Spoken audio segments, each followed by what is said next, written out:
Take a guess on like a scale of 1 to 100, like the percentage of emails that are actually opened, let alone responded to. I would guess probably less than 20%. 15? 9%. 9%. But within the commercial pest space, it's about a 50% meeting efficacy rate. Because you have to be effective at doing the follow-up and actually qualifying those leads and getting them into the hands of the clients. And so there's a huge process that goes into it. Like the way that we do R&D, the way that we're targeting specific individuals, what we're sending, how it looks when it's sent out, and then timing on how you follow up on that. You're listening to the Bug Bucks Podcast, hosted by Alan Draper and Eric Bassett. Hey everyone, welcome to the Bug Bucks Podcast. I'm Alan Draper, and as always, I've got Eric here with me, but he's literally here with me. We're actually recording from the Bug Bucks studio, and I've been kind of teasing over the last month or two about some content, some new tools that Bug Bucks is going to be producing. So be on the lookout for that. But we're, in person in the studio and have an awesome guest that we're looking forward to hosting today. But before we get to him, make sure you join our Facebook group. Lots of great information there, lots of great conversations. Make sure to get involved there. You have a question about your company, you're wondering if you should hire one person or another, whatever it is, financial question, that's a great resource for that. So yeah. But let me actually say hi to Eric before we get our guest. I just cut you off there. How's it going, Eric? It's going good. This is so crazy. We did one podcast together a while ago last year, and I think it's been at least a year, maybe, since we've done another one. So yeah, this is pretty cool. We are in the studio. Me and Hunter were making some content yesterday, which has been awesome. So this is pretty cool. It feels awesome to be actually sitting here with you. Yeah, that was last summer, and kind of a different feel. Mm-hmm. This is more, it's a lot more comfortable than, the chair in my office where I record. So I'm stoked. I might take a little nap. We just had lunch, so get the afternoon snoozies going. Sitting on the comfy couch. Yep, for sure. Well, I'm excited to announce that we have Craig Shetterly back. So Craig is the founder and CEO of Contatto, which is a contact marketing firm. We're going to get into that a little bit about what that is, but make sure you check out his episode. We actually had him on as a guest about 5 months ago. The episode dropped October 13th. It's episode 53. Scale your pest control with contact marketing. So make sure to check that out. And welcome back to the show, Craig. Yeah, happy to be back. Episode 53. That's wow. I thought it was like a earlier than that. So you guys have been putting out a ton of content, but yeah, happy to be back. For sure. Yeah. So 53, we drop about one a week. So that was about a year in. So there you go. Yeah, man. So I know you post every once in a while in the Bug Bucks group, and you and I are working on Contatto together. You obviously doing the bulk of the work. But it was your idea, and I thought it was a really cool idea. Tell me about why you're so passionate about contact marketing, and kind of where you saw the opportunity, especially in the pest control industry. Yeah, for sure. I'll actually kind of, if I could, I'll kind of like bounce back towards both of you. You guys are both stakeholders in pest control companies, and have had significant roles in that aspect. When you were more involved in the day-to-day, how many emails and calls did you get a day from vendors of all kinds? I still get tons of emails and calls. Right now, I get probably 5 emails a day just about the ERTC, the Employment Retention Tax Credit. Yes. 5 a day from that alone. Yeah. So it's probably fair to say that it's a significant amount of white noise that is just trying to grab some sort of time or attention with you that you quickly just dismiss. It's fair to say, yeah? 100%. Yeah. I mean, so one out of every have no idea, 20, 30 emails are something that I even care enough to read through when I open it.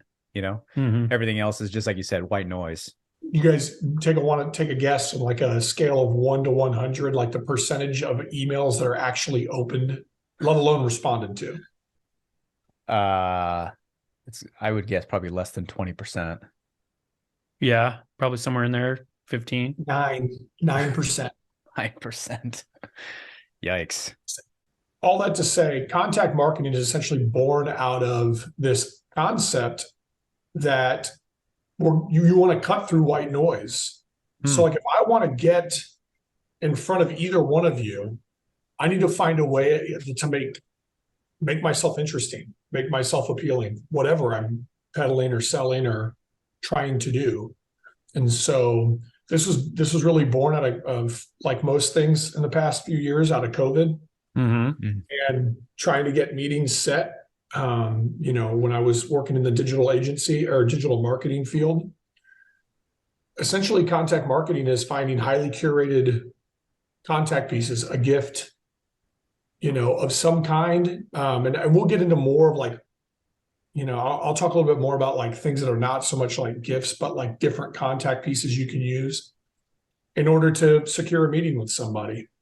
So if I do my research and I find out that someone's a huge NASCAR fan, I find out that somebody's, really big into business development, entrepreneurial mindsets, whatever it may be, I don't care what they're into. If I can find something that resonates with them, that when they see it, they know that I've done research on them and their time is valuable to me. I want to send that to them in order to secure that meeting. And so that's now just been leveraged into an agency. I take clients in a lot of different fields, but primarily pest control right now. And I secure leads by getting these pest control companies in front of the people they want to be in front of. And the biggest place to do that is in commercial pest control. And so that's where this was born out of, was cutting through the white noise. And obviously as we're talking about it now, it sounds so simple and so useful. If I'm trying to get in touch with somebody, and there's been a lot of times when I needed to get in touch with some head honcho somewhere, and I just know that it's, a shot in the dark at best, right? And so you're talking about something that is much more effective than that. And when you talk about commercial pest control, do you have, that Contatto's kind of been around for a little bit, do you have some metrics for us? I mean, what's the average size of account that somebody would want to use Contatto for? The thing that's pretty tough about that is it's such a wide ranging target.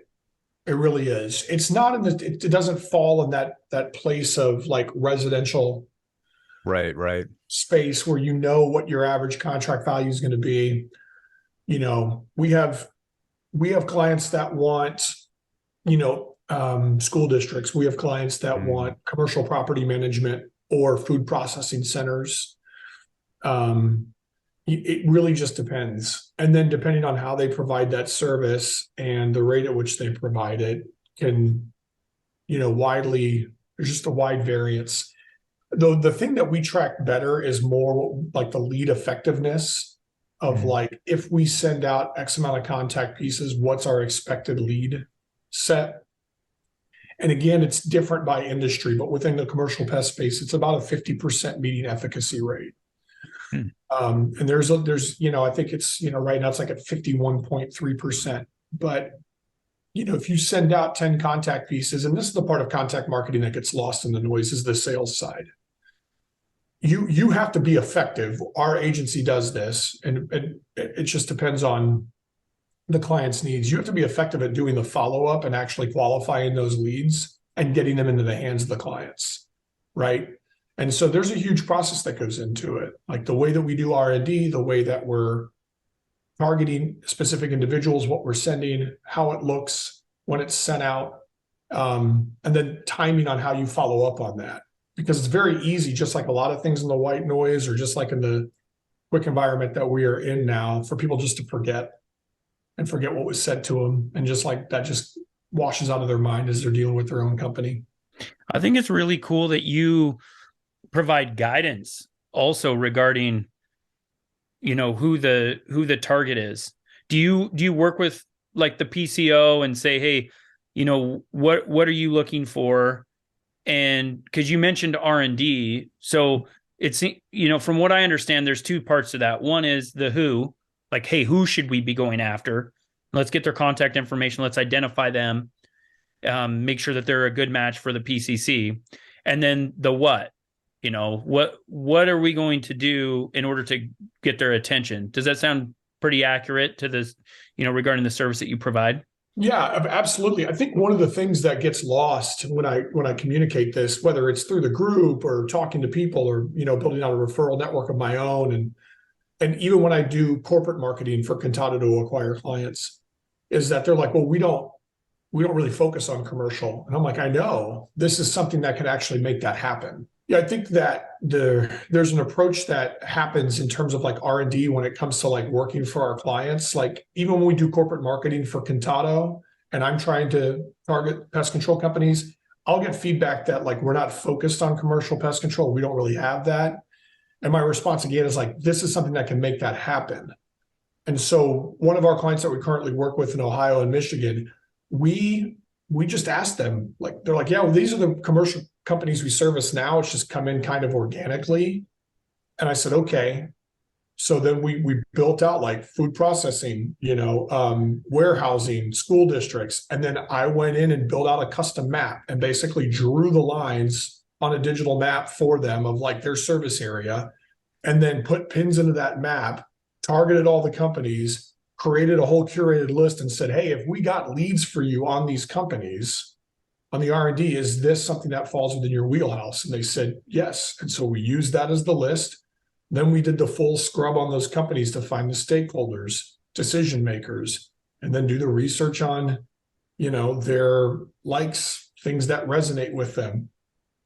Ordered those contact pieces, boxed, shipped, sent out, followed up, lead gen, all of that. So even if there's a company that's like, I have not done commercial pest, it sounds interesting, I know there's revenue in that, by all means, you can start right at the bottom and we'll do all the legwork to scale that out from a lead gen perspective. And I just want to touch on a metric that you mentioned earlier on. You said that right now you guys are sitting somewhere around 51% for an efficacy rating on getting the actual lead in. And so just for everybody listening here, that means that for, roughly half of these that you send out, you're getting a qualified conversation with the people you're trying to talk to. Is that right? Yeah, that's correct. Wow. And that's, the commercial can be really tricky, right? Because you've got contracts and there's bid processes. And even the timing of it can be tricky. Yeah. I think what you have to, there has to be a level of acceptance that maybe just doing this as like some brand build out as well. I meet with the company, some of the goals align, this would really be good, but we're in this contract or timing or whatever. And what we've done is separated you as a company, as a pest control company, different than anyone else. And now you have something that's in their kind of their Rolodex, their mental Rolodex to say, okay, if we are going to change, or as a company, you start tracking that internally. Okay, in 4 months is when their bid process comes up. We get to specifically sit at the front of the table or at the head of the table with them because we got in front of them now. And so there's some instant gratification in that. And then there's some that's a little bit delayed, and it creates some sales cycle for you in the commercial space. Well, and, when I did some commercial sales back when I was selling a lot more often, the whole timeline, the pipeline of that thing is so delayed. I mean, just like you were saying, there's this whole process when they're even accepting bids on services, and you have to be aware of all that stuff. And if I had that kind of a tool, that Contatto is now back in the day, to be able to just send out, something that I want to the type of client that I want and be able to book half of those with sit down appointments of the exact person I need to talk to, I mean, that's money. And it's so hard to facilitate that pipeline already, just organically through hard work and going out and talking to people. Having a supplement like that would be huge.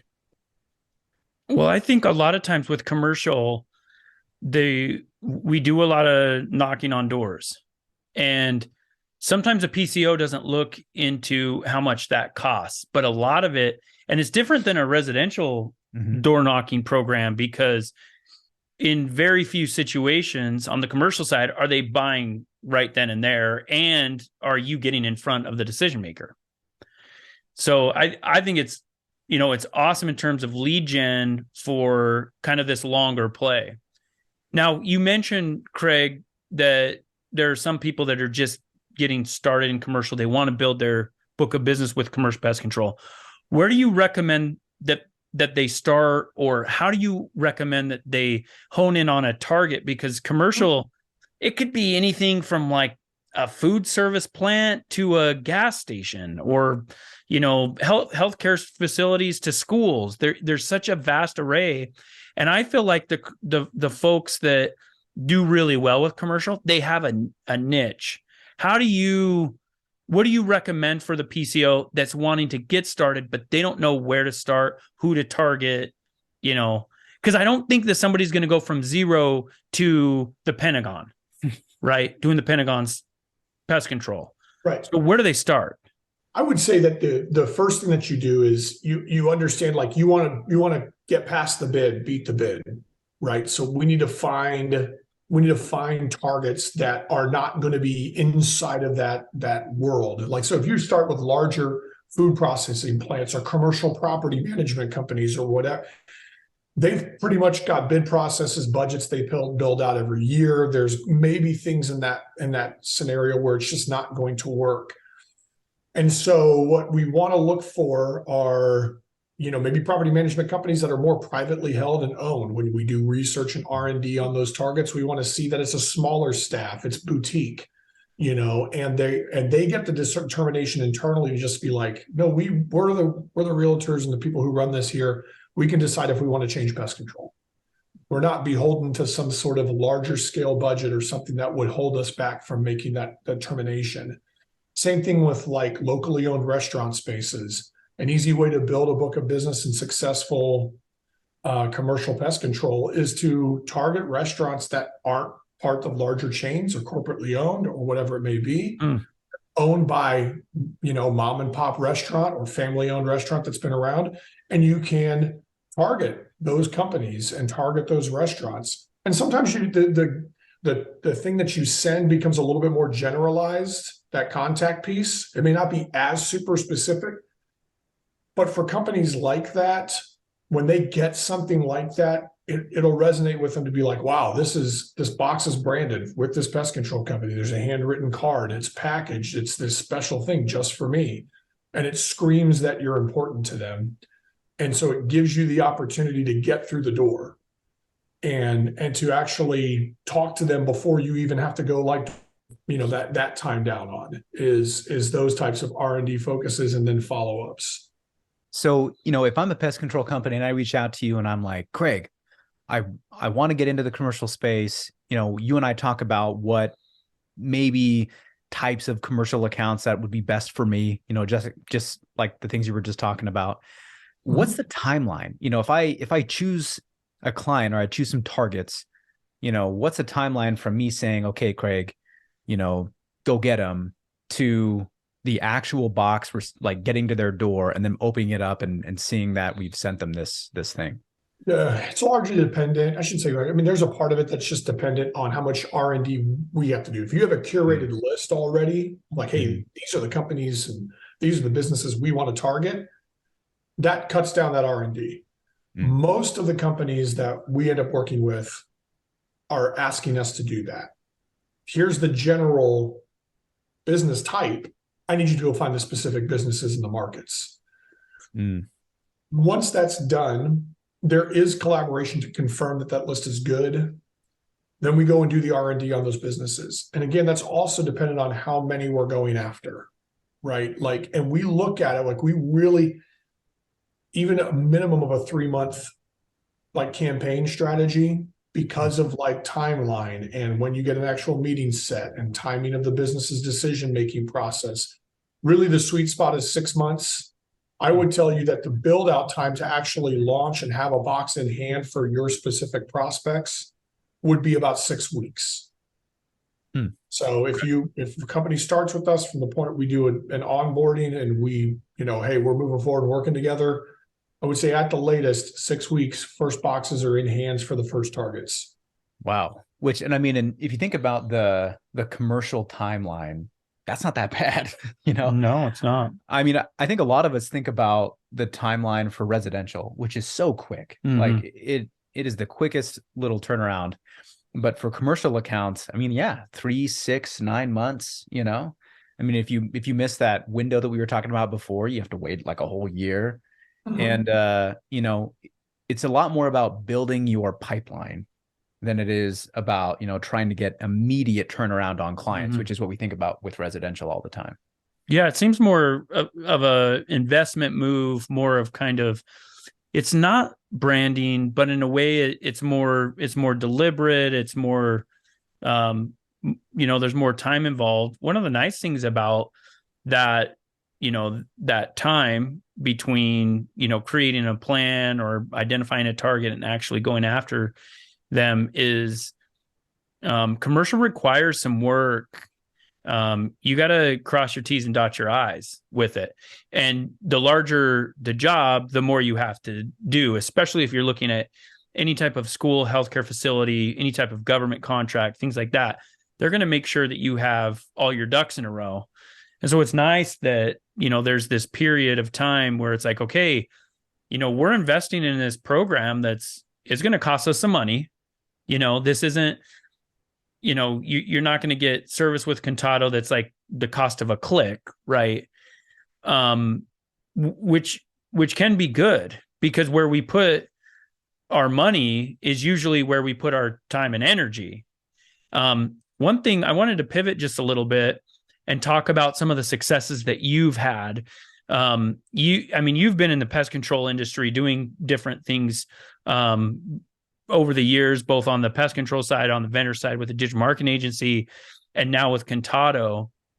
And I wanted to hear about some of the success stories that Contatto's having with helping people get in front of, some commercial bids or get in front of some decision makers on the commercial side. Yeah. So, yes, there's been some real specific success stories. And I think the thing that's really exciting about it is when I work with, so like one of the clients we work with is Frames Pest Control. That was the company I was referring to earlier, Michigan, Ohio.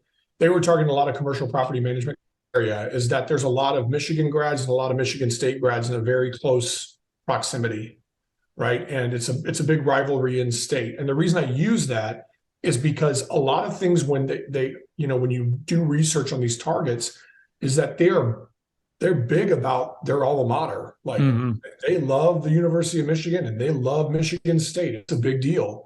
And that's probably because, the Lions haven't been that good, and so these are the two teams that they can really. That was a cheap shot.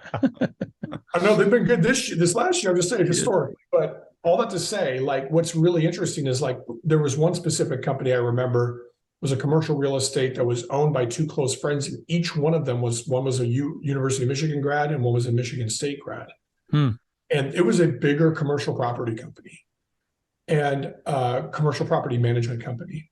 And I knew, like, in order to get in front of these guys specifically, we needed to do something that was a little bit bigger. So we actually got a custom wood Michigan flag. It was carved out of wood with like the striping and all the details. It was stained with the maize blue, or the maize yellow and the blue and all of that.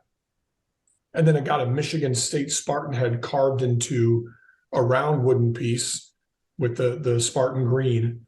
And we had them sent and couriered and dropped at the exact same time. And the email I sent to follow up with both of them was, Tyler, I'm interested to see what you think about the gift that you got, but I'm more interested to see about, James's gift and see what you think about that. And then I sent the exact same email, switched the names to the other guy. So they got the email at the same time and the boxes were dropped at the same time. And I'll have to post it in the group because I'm just now thinking about it. But when we had the email chain come through, one of the guys was like, I don't know what these guys are selling. Like, I don't know completely what these guys are selling, but this is a pretty impressive way to like get this done. Find out like the response time here is pretty crazy. And so that was, and I mean, things like that, when I forward those emails on to the business owners and I'm like showing them the email chain and showing them the communication line and like the level of instant excitement and instant build out, things like that specifically, just for me, as someone who's historically worked in sales, is just such like this big, like got the meeting, got the lead, like, yes, and that when that happens over and over again, it just creates such momentum for a business that they look at it and they're like, oh, this is a realistic thing that can happen. Like I can actually generate leads through commercial pests this way. And so that's one real specific example, but it's one of my favorites for sure. That's awesome. And I mean, we've talked about this before in the last time that we had you on the podcast, but having a curated, individualized, specialized gift that you give somebody, I mean, that has to open doors, I mean, and we get little things every now and again. It's like, when someone comes by the office and gives you a bunch of pens, and they're like, hey, here's some pens, here's some notepads, here's a calendar for your desk or whatever. And you're like, thanks, I'll think about you the next time we're thinking about products or whatever. But like a true individualized gift, nobody does that, and I feel like I would respond the same way. Like, I don't know what these guys are selling, but I want to sit down and talk to them about it. That would get me a meeting for sure. I mean, there's clients I've even talked to that, have even said, I'll take the meeting. I just want to know how you did this. Like, how did you do this? Like, what is this almost like in a consultative effort. And, the interesting thing about what you said is this really goes to a bigger thing about sales. If I can kind of get on a sales soapbox for a second, it's the difference about being self-focused versus being others-focused. Like when you show up with pens or a USB flash drive or something with your, brand name on it, what you're telling them is, hey, we're really cool. We're bringing you something nice. So you should reach out to us or work with us. When you send something that's about them and it's others focused, what you're telling that person is that you matter. Like this is about you and your time and your value. And then when we sit down, if you're open to the conversation, then we'll talk about how we might be able to help solve a problem for you, whether it's a commercial pest problem or it's a meeting problem or mergers and acquisitions or whatever. Then we'll talk about that. But the first thing that has to happen is that it has to be others focused. Like that needs to be the approach. And that's what contact marketing ultimately does get out of it too, is that it is an others focused process and they feel that. So when that happens, when, I'm putting myself in the shoes of the PCO, we've sent a target piece out to, our target audience. And we get the lead, whatever that means. I don't know. Is that in the form of an email or a phone call? And then what is it like from there? Is it immediately go right into some type of close? Hey, we sent this out to you, wanted to grab your attention because we feel like we have something that, with their pest control service or whatever. What does that timeline look like once there's the acknowledgement from, the restaurant or the warehouse or whatever it is that the PCO has targeted? Yeah. So our agency's job is to work as a BDR for our clients as well. So and this is part of the secret sauce. Our approach on doing follow-up on these things is pretty specific in terms of like, depending on target, email, LinkedIn, phone calls, there's different outreach processes that we do for follow-up. What we typically like to do is so for instance, if I get communication via LinkedIn, I will try to transition that to email and then utilize that as a way to do a co-introductory email to whoever the POC is at the pest control company. So if they have a commercial account exec, if they have a director of operations, if the owner is the guy who's going to go out and actually bid out that job, I will do an introduction. And there's a process that I go over with each of our clients to talk about how that looks. Like what do they want in the introduction? What kind of information do you want passed on about the company? How much do you want me to share versus how much do you want to share? And then once that's done, our hands go off because that sales process is unique to the pest control company and they need to be running that through. Our job is just to get that introduction validated and handed over so that they can get those things scheduled. Some companies that we work with will give us access to like an actual schedule and say, hey, here's the windows, book a time if you get a hold of them, and then do the intro and we'll go from there. That's pretty rare. Most companies want to control that.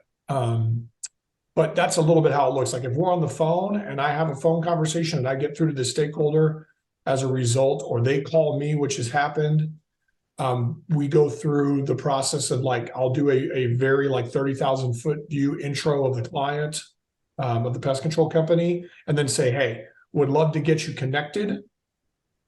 Do you want me to pass on your information? Do you want me to get the information to the business owner? How would you like us to best connect you to get you scheduled? And so what I'm trying to do as a BDR is get something pinned down that gets the pest control company out in front of that stakeholder in person so that they can at least discuss services.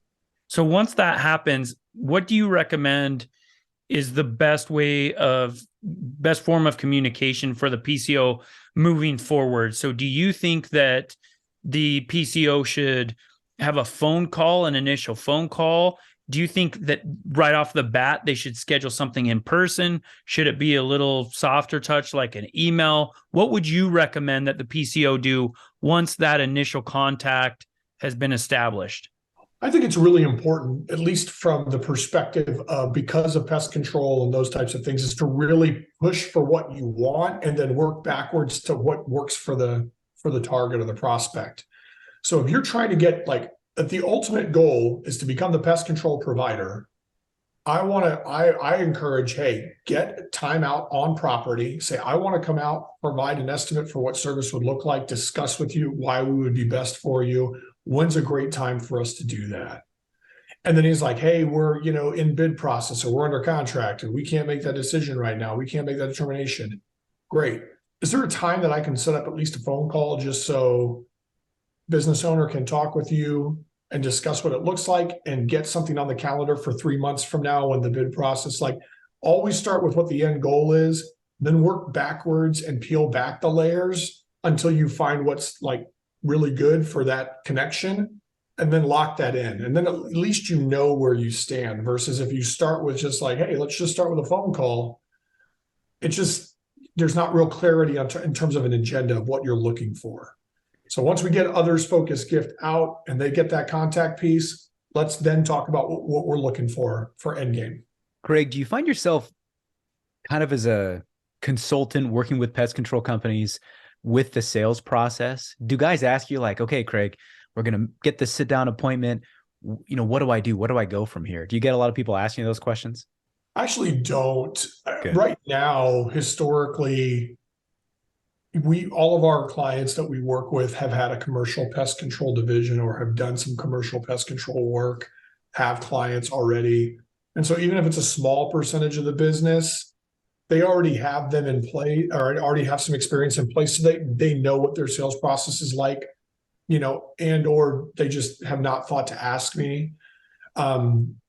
And, all that to say, like if I had a client who wanted to work with us and said, hey, give me some insight on like how we should go about doing this, how we should, pitch or do sales process, have no problem doing consultative work in that sense.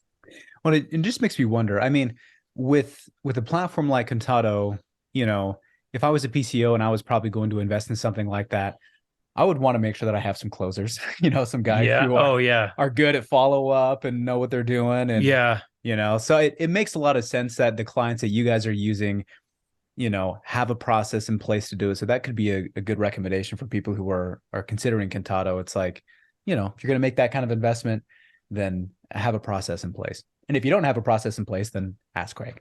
Yeah, exactly. This isn't one of those things where it's like, you paid $16 for a click. And I mean, I get upset when we don't follow up with those.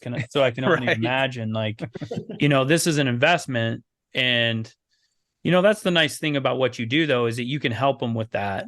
And, I own a digital marketing agency and we've run into situations where, the PCO is saying, hey, we're not getting these leads. And we have to say, no, you're getting them. You're not closing them. Yeah. Sorry. And so there is that gap there. And it's important for just pest control companies in general. If you're going to market, you got to close the, door-to-door sales that's the marketing and the sales in one, right? That's, it comes in a package. But if you're investing in marketing, you've got to get some scripts, you've got to get some processes down with the sales program. Also, I think a lot of people in our industry think, oh, I'm going to invest in marketing and I'm going to get sales. And they're skipping over a major part of what needs to happen. For sure. I mean, Stu Heinecke is the guy who wrote the book, How to Get a Meeting with Anyone. He's considered the godfather of contact marketing. And the very definition in the book says that it is a hybridization of marketing and sales. Mm-hmm. Like what content, just sending something out is nice. If you don't have any follow-up to let them know what this ultimately is about, to close them and make them a client or make them a customer, then all you've done is send a really nice gift and hope and pray that they will call you, that they'll scan the QR code, that they'll look at this. And even with people, we send very specific messaging inside of the box. The whole box says pest, the company pest control name on it, the color, the branding, the aesthetic, the internal cards, the stickers on the outside of some of the boxes, some of the even the stuffing and wrapping paper, everything is consistent with brand. It screams whatever pest control company. The card itself is handwritten with the pest control company's name and logo on it with very specific messaging. And people, when we do follow-up, will still go, I don't know who you are and what you do.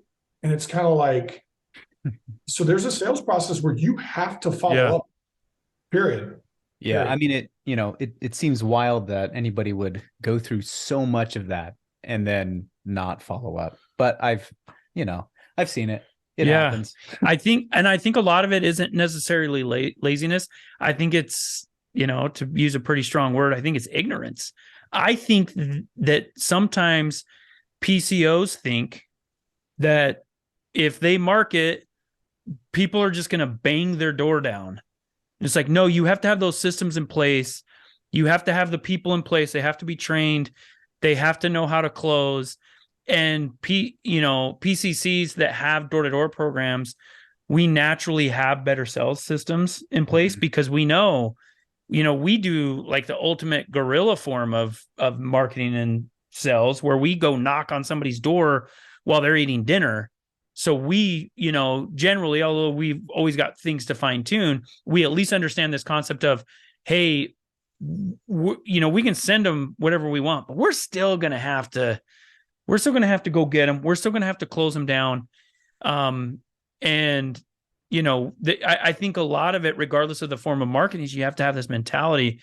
And when you're going after commercial accounts, there's a lot of great things about commercial pest control from a PCO standpoint. They're great when it's cold outside. They retain really well. They're really sticky accounts. You can get some good margin on commercial accounts if you're organized and you know what you're doing. And, this time of year, we're starting to come up on the springtime, but winter, I get the question a lot, hey, Allan, how do I get more commercial pest control? And it's January, February. And it's well, you might be looking, for next year. So as we're wrapping up here, Craig, let's talk about that a little bit. So let's talk about the timing, because a lot of, especially the larger businesses, I know that they work on a calendar. And would you recommend that we're sending pieces to them in April, May, or should it be all geared toward the end of the year around the holidays? And then once you kind of enlighten us on that, tell us how people can reach out to you if they're not even if they're wanting to hire Contatto, but if they just want to know a little bit more about how to acquire commercial accounts, or they're just thinking about maybe adding that to their business. Yeah. So again, timeline is really just dependent on, because it's different in different areas. Like some school districts do their bid processes in February. Some of them do them in the summer. There's just different times that they pull all these things together. And so I always say, whenever you're looking at commercial pests, again, it's based on the size of the pest control company, what targets they're looking at, how big they are, how corporate they are, how local or privately owned they are. All of those things will play widely into, when they're going to make a decision, those said prospects or target customers, and how they're going to make a decision. So I always say, set the expectation, like instead of having a specific expectation in terms of like when they're going to close and how fast that revenue is going to hit, but to be like in a state of expectancy, meaning leads are going to come and you're going to build out a sales cycle with these companies, but you're now going to be the preferred person. You're going to be in front of them. You're going to either have the opportunity to close them very quickly or have the lead opportunity to close them when a time comes for them to make a decision. And so I think living in that state of expectancy is a little bit easier in terms of like setting that bar. And I know that's different than like traditional digital marketing when you're like, hey, I can pay this much money and expect this many leads and close at this rate. And so I should expect it to happen this fast. It's a different piece there. In terms of reaching out, like find me in the group. I am in the Bug Bucks group. My email is real simple. It's Craig@ContatoMarketing.com, CONTATTO. I'm always checking my email. I'm pretty much attached to the hip to all of my contact pieces there. But you can find me in the group.